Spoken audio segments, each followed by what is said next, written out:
지금 익산에서 왔어요. 한국 공동체연구소가 익산에 있고요. 익산의 그 기쁨의 교회라고 합동체 교회에 협동 목사로 일하고 있습니다. 제가 혹시 발표하다가 장기침이 좀 할 수가 있는데 지금 감기 걸렸거나 코로나 이런 건 아니고요.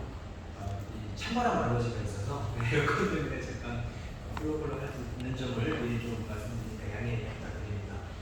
먼저 앞에 이승우 교수님께서 이제 발제를 해주셨는데 샬롬의 진짜 의미가 무엇인지를 잘 정리해 주셨어요. 이 샬롬이 우리 기독교가 얘기하지 않는 교회 밖의 세상에서 이야기하는 샬롬과 어떤 의미에서 다른 것인가 그거를 잘 지적해 주셨고, 그 다음에 이제 이 로잔 언약이 로잔 운동이 어떤 방향성을 가지고 나가야 되는지, 특별히 우리 기독교 신념을 벗어나지 않는, 버리지 않는 그 아웃라인을 잘 설정해 주셨다고 생각이 듭니다.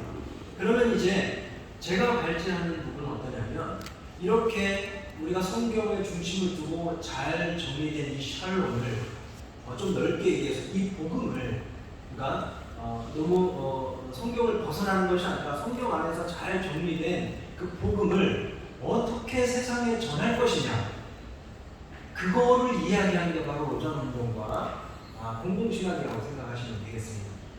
그러니까 이제 이 신학적인 작업이 베이스가 잘 탄탄하게 잡힌 상황 속에서 이 신학을, 이 바른 신학을 어떻게, 이 바른 복음을 어떻게 세상에게 전해서 그 세상 사람들이 이것들을 받아들이고 또 함께 하나님 나라 백성이 될 수 있도록 우리는 어떻게 저를 더 전략적으로 접근할 것인가를 이야기하는 것이 바로 로잔 운동과 공동신학이라고 말씀드리고 싶습니다. 이제 로잔 운동 말씀하신 바와 같이 2024년도에 한국에서 열리는데요. 저도 거기에 참여합니다. 거기서 저도 참여해서 주제 발제도 하게 그렇게 될 것 같은데, 감사한 게 지금 한국 로잔을 준비하는 분들이 대구 동신교회 합동측이죠. 권성수 교수님이 그 전에 원로 목사님으로 계시는 그 교회 이제 문대원 목사님이 중국에 계시고, 그다음에 이재원 목사님, 그다음에 유기성 목사님, 매우 복음적인 분들이, 복음주의적인 분들이 중심에 서 있기 때문에 아마 방금 이승우 교수님 말씀하신 그 아웃라인을 잘 지켜가면서 긍정적으로 잘 진행이 될 거라고 하는 그런 기대를 가지고 있습니다. 이럴 때일수록 우리 이제 복음주의 안에 있는 우리가 더 관심 가지고 참여했으면 좋겠다는 생각을 해봅니다. 그래서 들어가는 말 부분은 제가 이제 이미 이승우 교수님께서 말씀을 하셨기 때문에 좀 넘어가고요. 24페이지에 보면 세 번째 단락에 제가 이렇게 써놨습니다. 한편 로잔 운동은 오늘날 주목받고 있는 공동신학과 많은 부분을 공유한다고 말씀드렸습니다. 그 신학적 근거에 있어서나 또 실천적 방법에 있어서 비슷한 점이 많이 발견됩니다. 최근 한국교회에서도 공동신학에 관한 관심이 커지고 있고요. 공동신학의 이름으로 많은 책들이 출판되고 있습니다. 아마 요즘 한번 되게 돌아가셔서 예스24나 이런 데 이제 공동신학 서적은 엄청나게 책이 많이 나올 거예요. 또 이제 논문, 특별히 논문 검색할 때 가서 검색해 보시면 최근에 공동신학 관련 논문들이 많이 나와 있는 것을 볼 수 있습니다.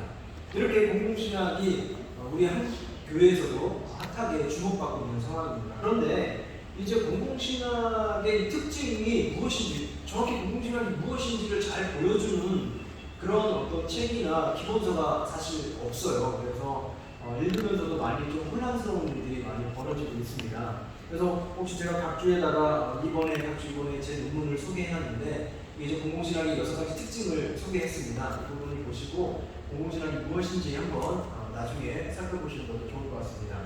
그래서 본 연구는 현재 한국교회가 관심 가지고 있는 그 로잔 운동과 공동신학의 공통적 특징이 무엇인가, 그걸 보여주면서 이 둘의 정체성을 드러내는 것을 목표로 합니다.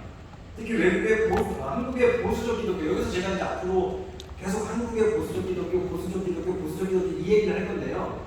좀 불편하신 분들이 있을 수 있어요. 왜냐하면 나도 보수적인데 내가 지금 그렇다는 얘기가 이렇게 생각을 할 수가 있는데, 정확히 이야기하면 저는 이제 극단적인 어떤 근본주의에 더 가까운 그런 기독교를 이야기하는 건데요.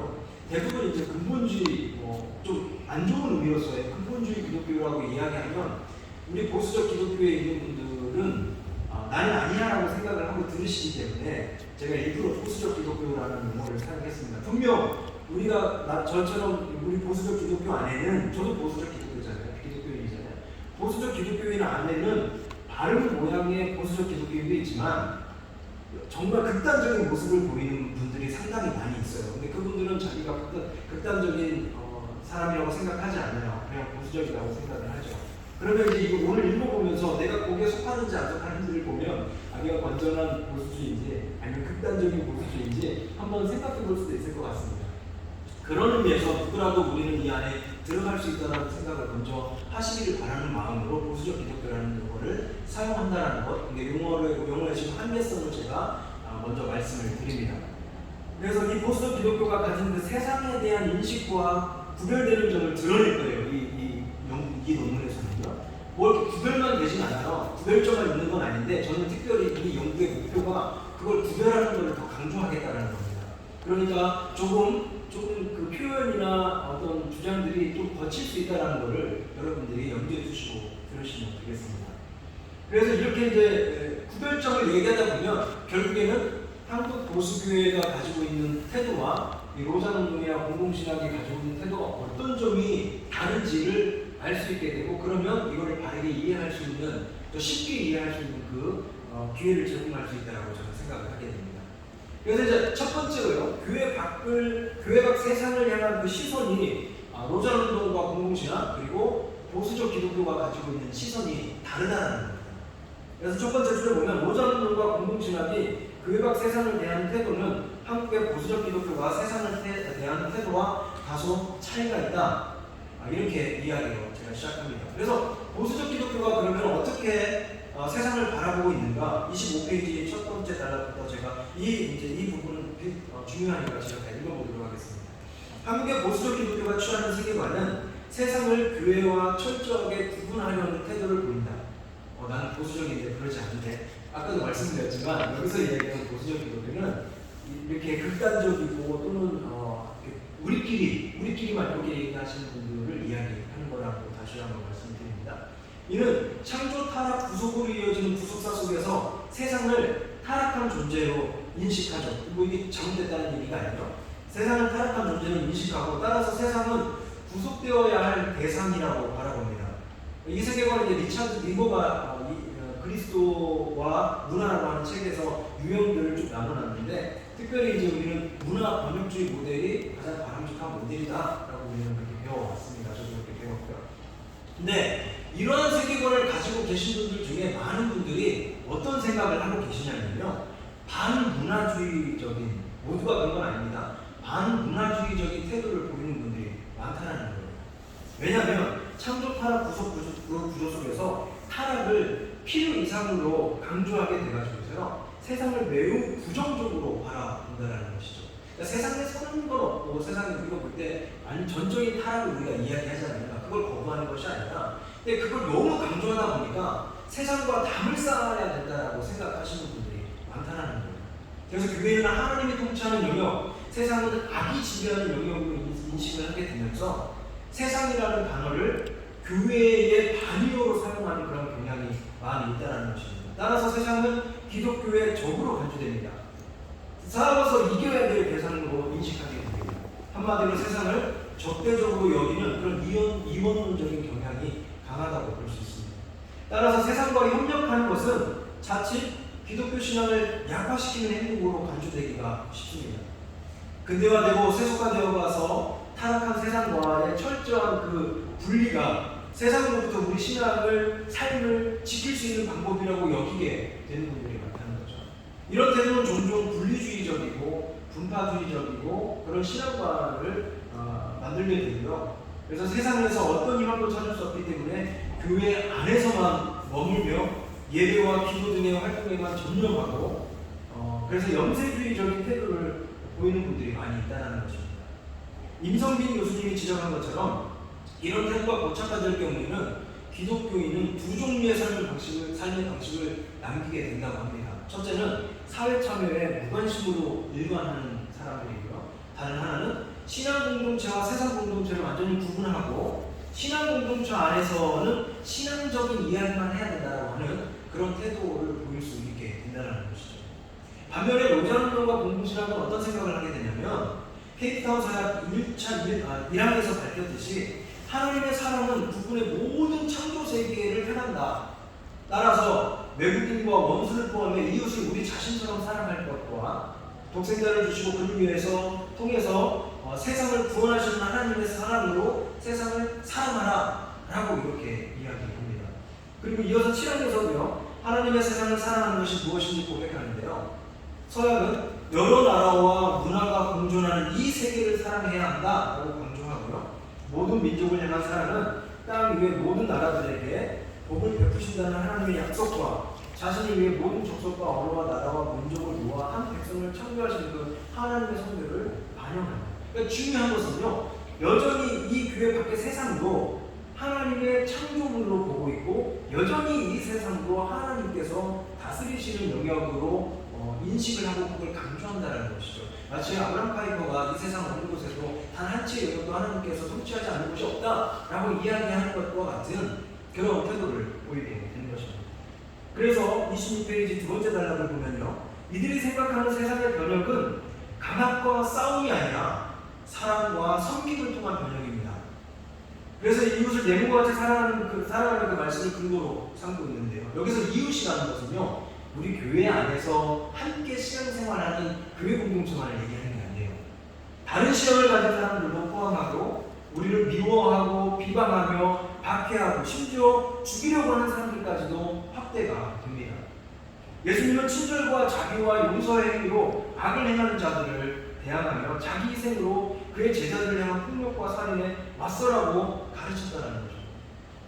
특별히 케이프타운 행동 요청에서는 이제 케이프타운 그 서약을 기본으로 해서 그럼 우리가 어떻게 실천할 것인가를 만든 것이 행동 요청인데요, 거기에 이렇게 이야기합니다. 하나님의 형상으로 창조되었으며 하나님을 사랑하는 사람들이고 그들의 죄를 위해 그리스도께서 죽으셨다.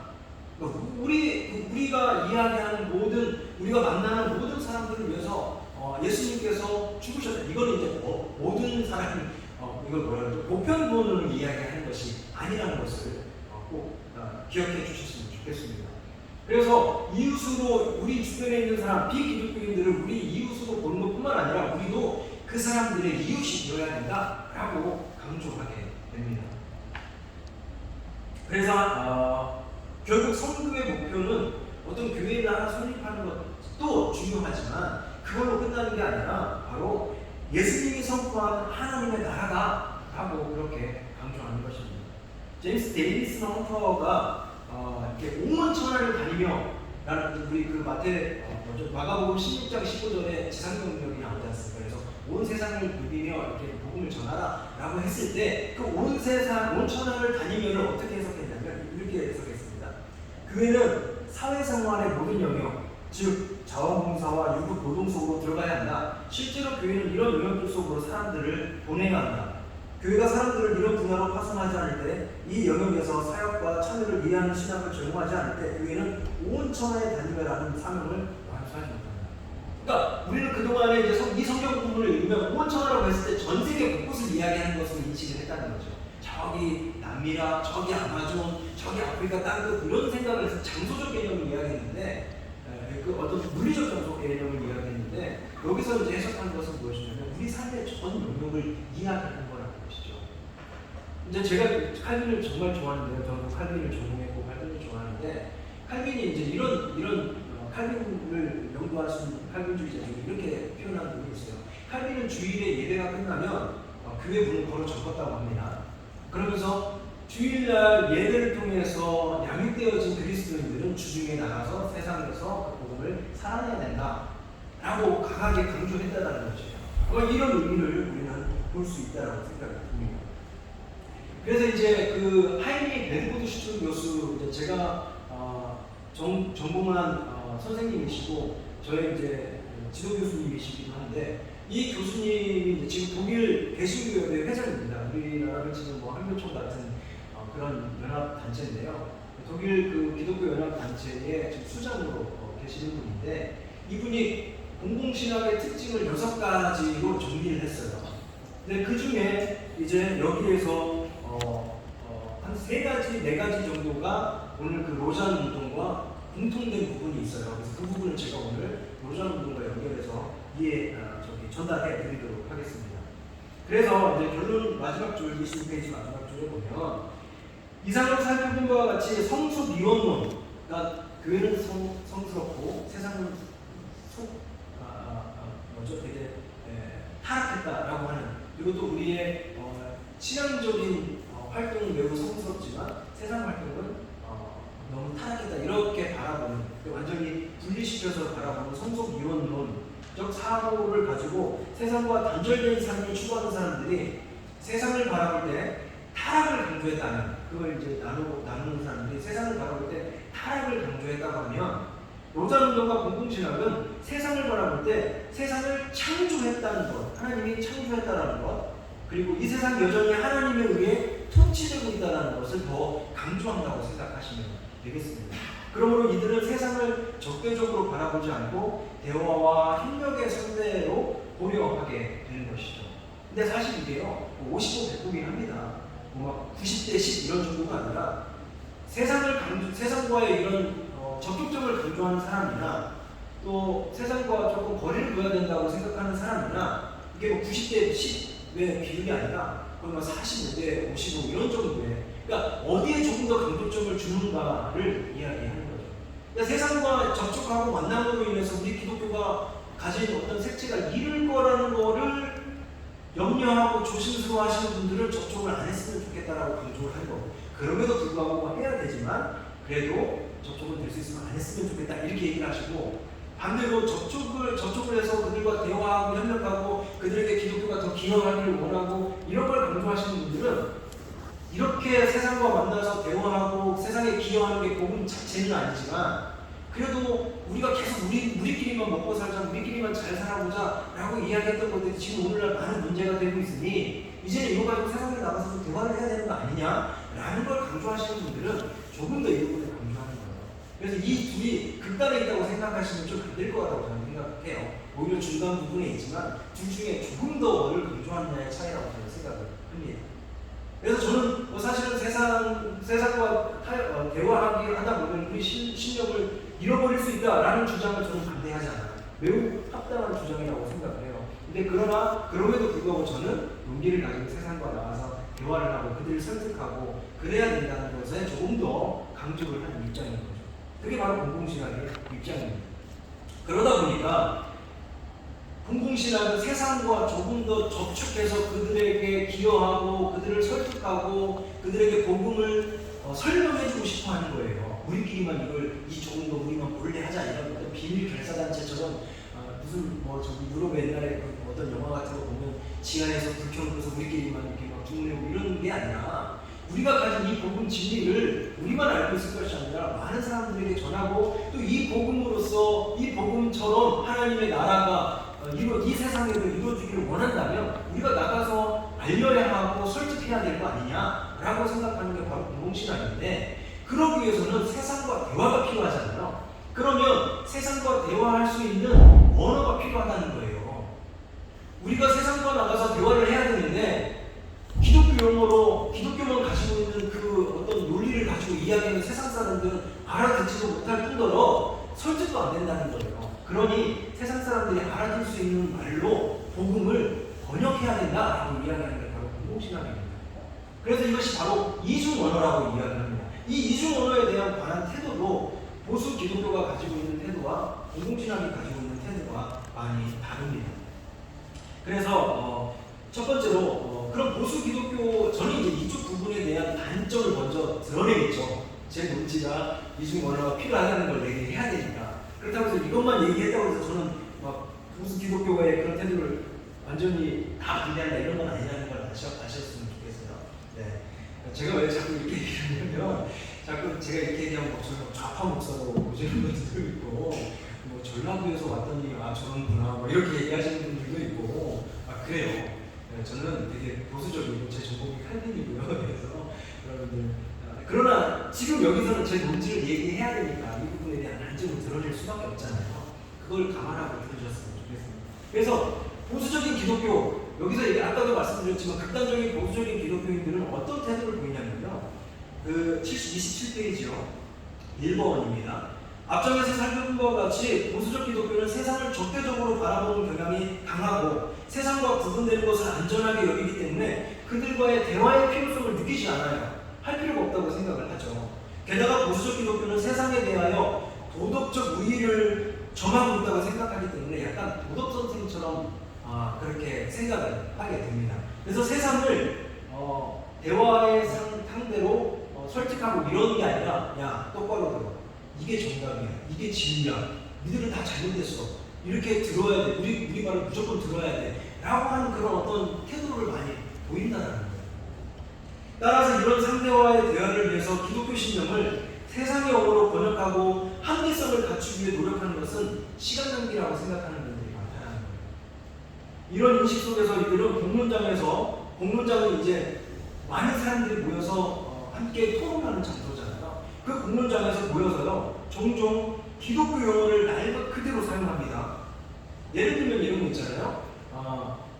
저는 이걸 이제 공론장에서 예를 들면 시에서, 여기는 이제 구청에서 어떤 공청회를 만들었어요. 그래서 그 기독교인이 거기 참여했다고 보자고요. 거기는 기독교인만 있는 게 아니잖아요. 비기독교인도 있고 불교인도 있고 유교인도 있고 다 있을 거잖아요. 근데 거기에서 이제 제가 딱 발표를 합니다. 저는 이 정책을 반대합니다.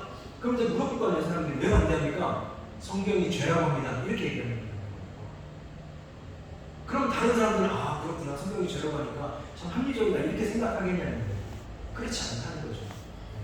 그 순간 세상 사람들은 기독교인들과는 대화가 안 통해요. 얘기를 하지 말아요. 제발 기독교인들은 공론장에 나오지 마. 라고 이야기하는 태도가 굳어지게 된다는 겁니다. 그를 위해서 우리는 기독교 신념을 가지고서 그것을 주장하되 그 사람들이 알아들 수 있고 설득될 수 있는 말을 가지고 와서 이야기를 해야 된다는 거예요. 결론은 성경적으로 가겠지만 그들과의 대화 속에서는 그들이 알아들을 수 있고 그들을 설득할 수 있는 언어로 번역을 해야 된다는 거예요. 그러지 않으면 우리와 대화하려고 하지 않는다는 거죠. 그래서 이렇게 기독교 용어를 공론장에서 날것으로 사용하게 되면 세상 사람들은 우리를 대화 종결자라고 여깁니다. 기독교인이 딱 말하는 순간 모든 대화가 끊깁니다. 몇 초 만에 침묵이 흐르죠. 그리고 아무 일이 없었다는 듯이 다시 자기들끼리 대화합니다. 더 이상 기독교인은 그 자리에 낄 수가 없게 되는 것이죠. 이들이 이제 그러면 왜 그런 기독교인이 이런 합리성에 많은 반감을 가지고 있을까? 이것은 이제 문화에 대한 어떤 선입견 또는 과학의 지식에 대한 선입견들을 많이 가지고 있기 때문에 저는 그렇다고 생각이 듭니다. 그래서 우리가 과학을 생각하면요, 합리성 생각하면 제일 먼저 떠올리는 게 과학 아니겠습니까? 그럼 이 과학을 떠올리면 여러분들은 되게 우리 기독교의 친화적입니까? 아니면 되게 적대적입니까? 대부분의 보수적 기독교인들은 적대적으로 바라봅니다. 과학을 진화론과 동의어로 생각하시는 분들이 많아요. 그러다 보니까 과학을 따르게 되면 기독교 신앙을 많이 약화시킨다고 생각하시는 분들이 많아서 그 과학을 아예 터부시하거나 또는 과학을 무시하게 하는, 또 우리 아이들이 과학을 안 배웠으면 좋겠는 이런 태도까지 보이는 분들이 있어요. 실제로 여러분들은 안 그러시겠지만 교회 안에 들어가 보면 이런 분들이 상당히 많아요. 제가 이제 청년부를 맡고 있는데요. 정말 그런 청년들도 많이 있고요. 그래서 이 과학을 받아들이고 과학과 대화하는 것이 결국에 성경의 무호성을 해친다라고 생각하시는 분들이 많이 있죠. 물론 과학이 어떤 과학이냐에 따라서 다르죠. 정말 진화론을 이야기한다고 하면 우리 창조론을 해치는 것을, 창조의 그 진리를 해치는 건 당연하죠. 그러니까 모든 과학이 그런 건 아니거든요. 그렇게 바라보지 않고 그냥 과학 자체가 성경을 약화시키는 것. 또 과학뿐만 아니라 넘어서 인문학 그리고 그 밖에 다른 학문들이 다 우리 기독교의 진리를 훼손한다고 생각을 하시는 분들이 많아요. 그래서 어떤 분들이 지금은 그런 분들이 많지는 않지만 예전에는 그런 분들이 많았어요. 이렇게 세상 학문을 가지고서 설명하고 그러면 인본주의자라는 얘기를 많았어요. 이 사람이 인본주의자네. 이런 얘기를 많이 했어요. 그냥 세상의 지식을 활용했다는 이유만으로 인본주의자라는 얘기를 했어요. 사실 근데 칼빈만 해도요, 인문주의로 시작을 했었던 사람이고, 그 사람은 우리 칼빈 선생님은 그 인문학을 폭넓게 활용했잖아요. 우리가 사용하는 지금 용어들, 칭의, 변호자이신 성령님, 법관이신 하나님, 이런 것들 다 법에서 나온 용어들이잖아요. 칼빈이 법을 전공했기 때문에 나올 수 있는 용어들이잖아요. 그러니까 그 세상의 학문을 어떻게 사용하느냐가 중요한 거지, 그 세상의 학문 자체가 나쁜 건 아니라는 거예요. 그러나 우리 보수 기독교인들 그것들을 그렇게 생각하는 경향이 종종 있다는 것입니다. 그러나 이제 우리 공동신학과 로잔 이공이 이야기하는 것은 28페이지에서 보면 28페이지 2번의 첫 번째 줄에 보면 로잔 운동과 공동신학은 공통적으로 이 세계와 한국 사회가 기독교가 지배하는 크리스텐덤이 아니라는 것을 인식해야 된다고 이야기해요. 크리스텐덤은 뭐냐면요, 중세 유럽을 생각하시면 돼요. 기독교가 그냥 그 사회의 법이 되고, 성경이 그 사회의 법이 되고, 기독교 진리가 그 사회를 다스리게 되는 이런 상황을 크리스텐덤이라고 바라본다면 우리 한국 사회는 그렇지 않다는 거예요. 우리 한국 사회는 지금 해봤자 10%대로 떨어졌잖아요, 기독교 인구가. 그런데 마치 한국 사회가 기독교 사회인 것처럼 생각하면서 모든 사람들을 다 기독교, 우리가 얘기하니까 니네 들어 라는 식으로 생각하면 곤란하다는 거예요.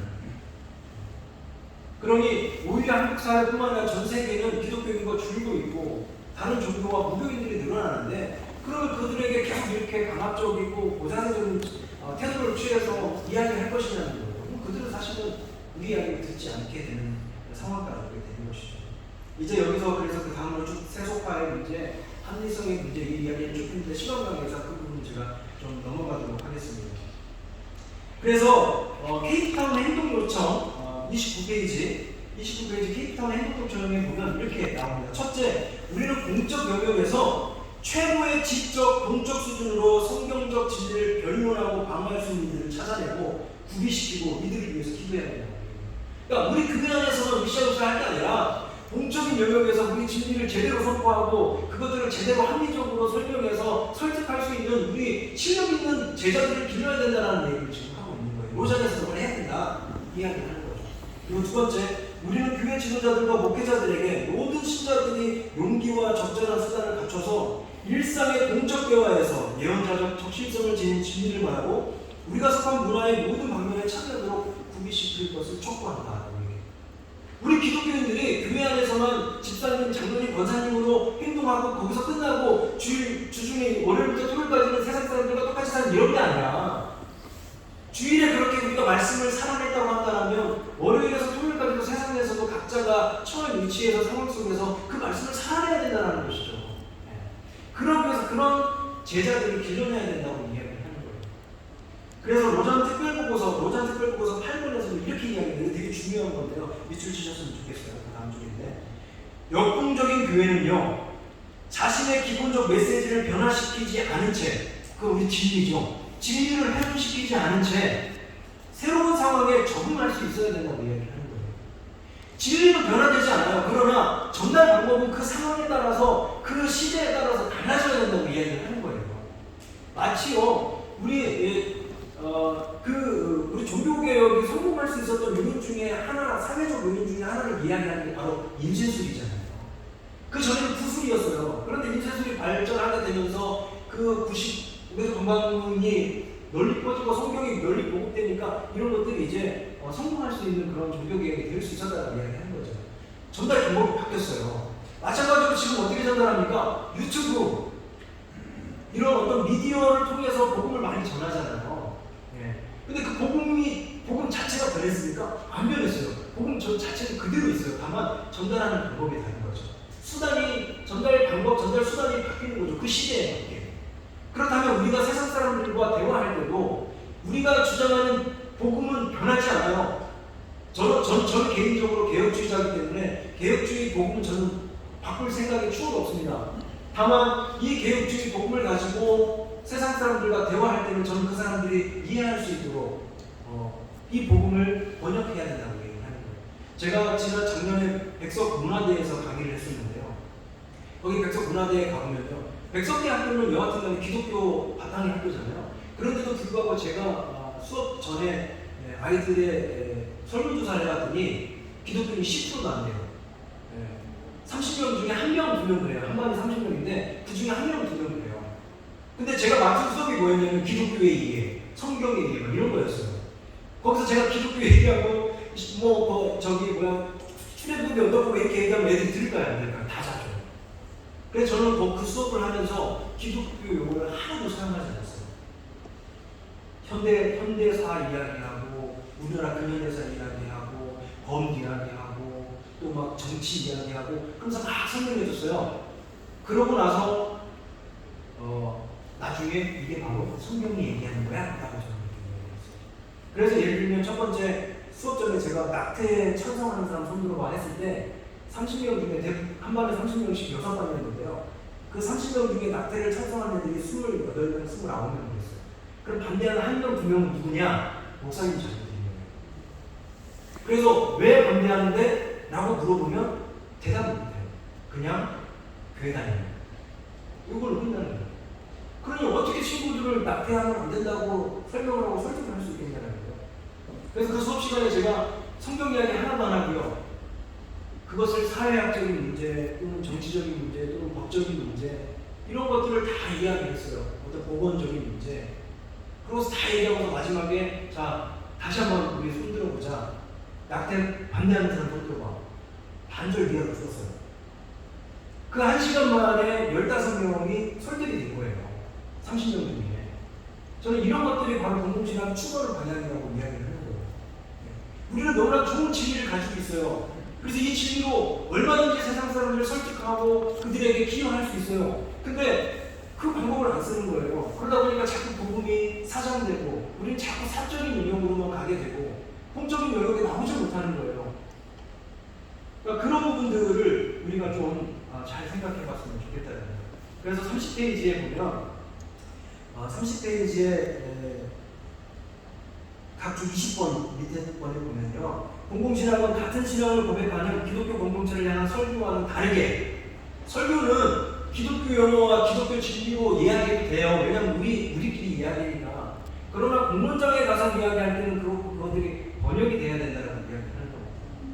오히려 공공신학은 모든 사람이 이해할 수 있고 분석할 수 있는 방법으로 대화하는 것과 기독교 신념이 공적 생활에 어떤 영향을 미치는지를 연구하여서 기독교인뿐만 아니라 비기독교인도 설득하여서 행동으로 옮길 수 있도록 그렇게 기여하는 것, 촉구하는 것이 바로 공동신학의 목표라고 이야기하는 거예요. 그래서 성경의 진리를 세상이 이해할 수 있고 설득될 수 있는 언어로 번역하는 것이 바로 공동신학의 핵심이라는 거예요. 그러니까 최근에 한국에 이제 공동신학이라는 이름을 달고 나온 논문이나 책들이 많은데요. 상당히 잘못된 방향으로 가고 있는 경우가 많이 보여요. 왜냐하면 이런 특징을 전혀 안 보여요. 공동신학이라는 제목을 가지고 나왔는데 이런 특징들이 전혀 안 보여요. 그냥 여전히 세상을 우리가 기독교 신념을 가지고 하는 마치 십자군처럼 가서 굴복시키려고 하는 그런 자세로 써놓고서 공동신학이라고 얘기해요. 그런 거는 공동신학이 아닙니다. 그게 잘못됐다는 게 아니고요. 그렇게 할 수 있어요, 그분들은. 그러나 그거는 최소한 공동신학은 아니다라고 저는 이야기하는 거죠. 네. 그래서 그러면 이제 아까도 말씀드렸지만 이렇게 대화하다 보면 무슨 문제가 생기냐면요. 자꾸 양보하게 될 거 아니에요. 그러다 보면 우리 신념이 조금씩 약화될 수 있어요. 그래서 아까 제가 처음에 서두에 말씀드렸잖아요. 그럴 걸 염려해야 된다고. 그래서 이제 세바스찬 킴이라고 하시는 분이 김창훈 교수님인데 지금 플러의 코리안 센터 센터장님이시고 세계 공동신학학회에서 되게 기여를 많이 하신 분인데 이분이 이렇게 이야기를 했어요. 30페이지 맨 마지막에 각주 인용을 보면요. 한편으로 대중과의 만남, 공통 언어의 촉진의 필요성을 너무 많이 강조한 나머지 공동신학은 기독교의 독특성과 공헌을 잃을 수 있다. 그렇게 자꾸 만나려고 하다 보니까 자꾸 기독교의 특징을 자꾸 양보하게 되고 그럼 기독교만이 가진 어떤 특색을 잃어버릴 수 있다는 것이죠. 그거 조심해야 된다는 거예요. 다른 한편으로는 기독교의 가치와 이해를 우선시하려고 하다 보니까 사회 속의 복잡한 문제들에 대해서 그 논의를 위한 공적 플랫폼에 들어가지 자체를 못한다라는 거예요. 그러니까 한쪽으로는 우리 기독교 진리 지켜야 돼. 이것만 너무 하다 보니까 공론장에 들어가지조차 못하고 사람들과 대화조차 못하는 문제가 있고 한편으로는 너무 그 사람들하고 세상과 얘기하다 보니까 우리 보고 다 필요 없어. 약간 제가 볼 때는 WCC가 그런 모습이 보이는 거기 때문에 우리 이제 보수 기독교에서는 그것들을 우려스럽게 보는 거잖아요. 자꾸 세상과 얘기하려다 보니까 복음이 막 변질돼 없어져. 이런 거 우리는 좀 염려하는 거잖아요. 그러니까 올바른 공동신학, 제가 추구하는 리폼드 퍼블릭 티올로지, 그러니까 개혁화 공동신학이에요. 저는 개혁화 공동신학을 추구하는데 개혁화 공동신학은 그 진리를 변형시키지 않고 그 진리가 그대로 존재하면서도 이것을 세상에 설득시키기 위해서 세상의 언어로 번역하는 것이 필요하다라는 거죠. 그러다 보면 가량적 연구를 해야 돼요.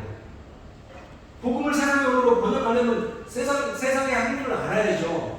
법적으로 해석을 해야 되잖아요. 정치적으로 해석을 해야 되고, 인문학적으로 해석을 해야 되고, 보건학적으로, 의학적으로 그런 이유를 갖다 드러내야 되잖아요. 예를 들면 제가 엊그제 무슨 얘기를 하는데요. 어느 단체에서 이런 얘기를 하는데, 개를 무기개를 어떻게 할 거냐 막 이런 얘기를 하는데요. 어떤 분이 이렇게 얘기해요. 그거요, 대통령 강현욱인가요? 강현욱 선생님이 이렇게 얘기했어요. 그랬더니 사람들이 다 그 전문가의 말에 사람들이 귀를 기울이는 거예요. 그럼 우리가 기독교 진리를 설명할 때 성경이 그랬습니다라고 사람들이 귀가 안 됐지만, 똑같은 진리를 이야기할 때 그거 법학자 누가 이렇게 얘기했습니다. 의학자 누가, 그 유명한 의사 선생님 누가 이렇게 얘기했습니다. 오은영 박사님이 이렇게 얘기하더라고요. 그러면 사람들은 설득이 된다니까요. 그러나 그 진리는 우리 진리예요. 결과는. 그러니까 그러기 위해서는 세상의 가양적 연구를 해야만 하는 거예요. 그러니까 세상의 학문을 터무시하지 말라는 거예요. 그런데 보수 기독교는 세상의 학문을 터무시해서 이제 그분들이 가장 많이 쓰는 용어가 이거예요. 철학은 신학의 신여다. 사실 그런 의미로 사용하면 안 된다고 저는 생각을 하는데, 그냥 세상의 학문을 무시하기 위해서 그걸 갖다 쓰시는 분들이 종종 있어요. 그 문장이 잘못됐다는 얘기를 하는 게 아니고 그걸 오용하고 있다고 저는 이야기를 하는 거예요. 그러면 이제 세상과 참여, 마지막인데요. 세상의 참여에 대해서는 어떻게 생각하는가? 사회운동을 반대하는죠, 보수적 기독교는. 그래서 32페이지에 보면 이제 일단 전제를 저는 끌고 갑니다. 우리 보수 기독교는 사회 참여를 반대한다고요. 여러분들은 안 그러실 수 있지만 많은 보수적 기독교 그냥 지역 교회 가보면요, 그냥 세상 문제, 사회 문제에 참여하면 그거 좋지 않다고 얘기해요. 담임 목사님들이. 어르신들도 그러고, 왜 자꾸 세상 문제에 참여하냐고, 교회에서 교회 얘기만 하고, 예배만 잘 드리면 되지 뭐. 그래서 막 거기 참여하는 사람들 보면 뭔가 좌파적인 것 같고, 뭔가 막 사회 막 운동가 같고, 야, 그 사회 운동이 복음이 아니야 이렇게 얘기하면서 못하게 하고 계시잖아요. 촛불 나가려면 왜 그런 데 나가? 그러면서 그러시잖아요. 기본적으로 보수적 기독교는 그것을 반대합니다. 싫어하죠. 그러면 공공신학과 로자운동 그걸 어떻게 보냐? 말씀드렸지만 로자운동은 총체적 선교라고 하는 그 개념을 가져옵니다. 그래서 아까도 이승훈 교수님께서 말씀하셨지만 기본적으로는 복음이어야 돼요. 복음이 우선적이어야 돼요. 사회 운동하는 것이 그게 복음이 될 수 없어요. 대체할 수 없어요. 그러나 복음이 사회 운동과 또 완전히 구분될 수 있느냐? 그렇지도 않다는 거예요. 우리가 이제 예수님의 신성과 인성을 설명할 때 구별되나 구분되지 않는다 이런 표현을 쓰잖아요. 복음과 사회 운동은 구별되나 구분되지 않는다고 저는 생각합니다. 그래서 복음은 양면을 다 가지고 있어요. 하나님의 복음은 이 정말 죄인으로서 우리는 죽을 수밖에 없으나 예수 그리스도의 죽음으로 인해서 우리가 그 부활을 믿을 때 우리가 구원을 받는다라고 하는 아주 퓨어한 그런 복음이 있는 반면, 이것들이 우리의 삶 속에서 나타나야 하는 그런 어떤 사회 운동적인 그런 모습이 반드시 있어야 된다고 저는 생각해요. 어느 한쪽이 없다고 하면 저는 이거 불완전한 복음이라고 생각을 하는 거죠. 다만 우선성에 있어서는 당연히 복음이 우선적입니다. 그렇다고 해서 그럼 사회운동을 하지 말아야 되느냐? 보수 기독교는 그렇게 본다라는 거예요. 그러니까 사회운동은 필요 없어 라는 종류까지 본다라는 거예요. 그러나 건강한 시선은 아니죠. 건강한 시선은 바로 이 복음과 우리가 이야기하는 퓨어한 복음과 또 이 사회운동이 동시에 이루어져야 된다고 이야기하는 것이죠. 그래서 이제 총체적 선교, 제가 이렇게 직접 인용을 해놨어요. 이건 전부 로자언약이나 케이프타운 선언이나 행동강령이나 이런 데서 직접 따온 거거든요. 제가 번역시키지 않으려고 여러분들이 직접 확인하셔야 하고 직접 인용을 해놨기 때문에 여러분들이 한번 보시기 바랍니다. 그래서 이제 나가는 말 읽고 제가 마치도록 하겠습니다. 이상으로 살펴본 바와 같이 로자운동과 공공신학이 추구하는 방향성은 한국의 보수적 기독교의 그것과 상당한 차이를 보인다. 한국의 기독교가 침체 그래프를 그리는 많은 이유들 중에 한국 교회의 세상을 향한 태도가 하나의 주요한 이유라고 된다고 볼 때 저는 이렇게 보거든요. 왜 한국교회가 침체하고 있을까? 갈수록 왜 젊은이들이 교회에 오지 않을까? 제가 교회마다 다니면서 강의를 많이 하는데요. 가보면요, 제가 맨 앞자리에 앉잖아요. 강사들 대부분 앞자리에 앉아서 제가 뒤를 싹 훑어봐요. 저보다 젊은 사람들이 거의 없습니다. 여기에서도 아마 제가 볼 때는 별로 없을 것 같아요. 교역자들. 제가 지금 45인데요. 저보다 젊은 분이 없을 것 같아요. 그러니까 이게 전체적인 한국적인 한국 교회의 분위기입니다. 젊은이들이 없어요. 청년들이 없고 다음 세대가 없어요. 왜 그럴까?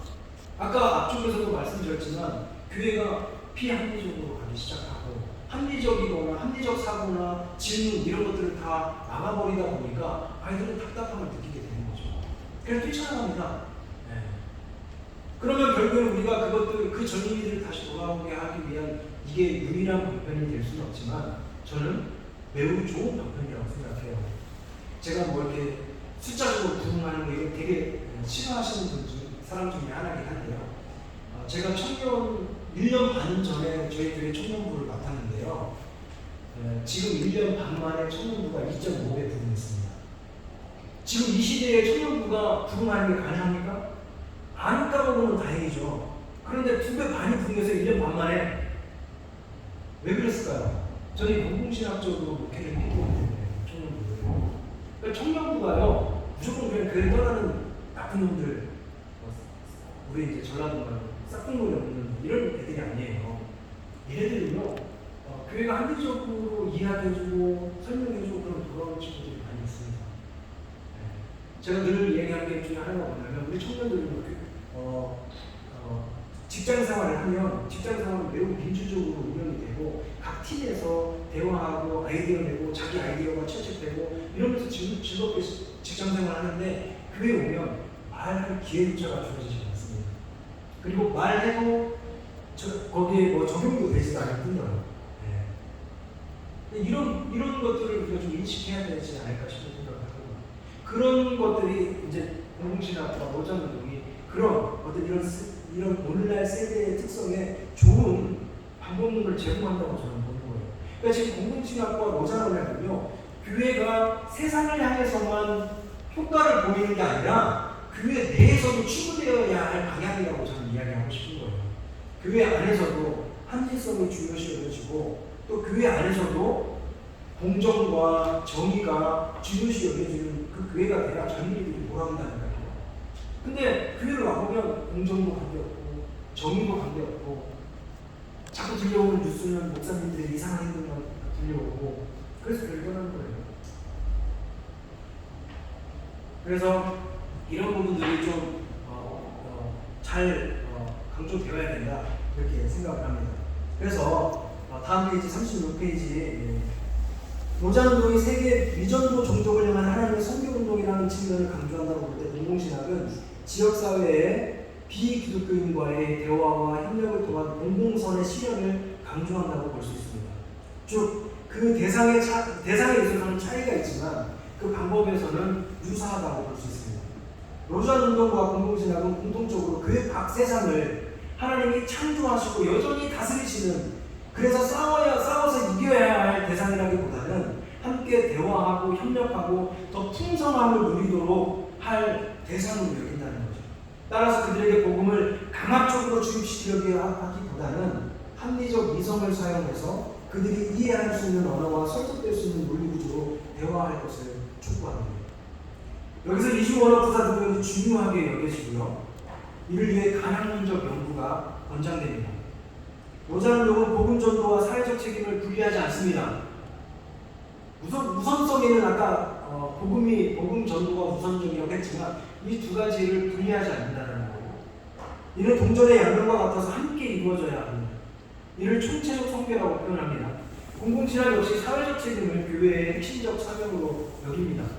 신앙이 사적인 영역에만 머무는 것을 우려합니다.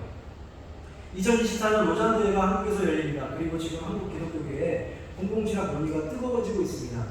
이 두 이벤트가 함께 진행되는 것은 어떻게 보면 한국교회를 향한 하나님의 은혜이자 섭리라고 저는 생각합니다. 지금 이 위기의 시기에 이 두 가지 로장운동과 공동신학이 화사되는 이 분위기가 저는 매우 좋은 기회라고 생각을 하고 하나님께서 우리 한국교회를 버리시지 않고 다시 한번 회복될 수 있도록 좀 좋은 기회라고 저는 생각을 하게 됩니다.